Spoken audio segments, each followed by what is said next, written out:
ఓం ఐం హ్రీం శ్రీం వారాహిదేవియే నమః. ఈరోజు మనం ఐదో రోజు అంటే నవరాత్రుల్లో ఐదో రోజు పంచమి వచ్చిందండి. అమ్మవారికి ఎంతో ఇష్టమైన రోజు. అంటే అమ్మ పుట్టిన తిథి అనమాట పంచమనేది. పంచమి, అష్టమిలో మనం కంద దీపారాధన వెలిగిస్తే చాలా అంటే చాలా మంచి జరుగుతుందండి అందరికీ. ఈ కంద దీపం అనేది ఎలా వెలిగించాలి? వెలిగిస్తే ఎలాంటి ఫలితాలు కలుగుతాయి? ఈరోజు మనం తెలుసుకుందాం.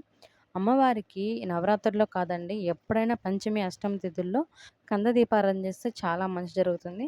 అది మన స్తోమతను బట్టి చిన్న కందగడ్డైనా సరే, పెద్దదైనా సరే మనం అమ్మవారికి సమర్పించుకోవచ్చు. అలాంటి దీపం పెట్టి నేను ఎన్నో అనుభూతులను, అద్భుతమైన విషయాలను తెలుసుకున్నానండి.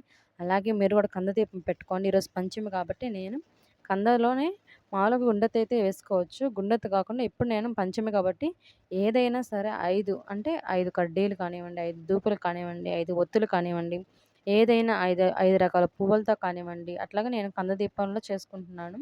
మీకు మీ స్తోమతను బట్టి, మీ శక్తిని బట్టి ఎట్లా అయితే ఎట్లా చేసుకోవచ్చండి. 5 వచ్చేటట్టుగా మీరు చూసుకోండి. చాలా అంటే చాలా మంచిదండి. నేను ఖచ్చితంగా చెప్పగలను.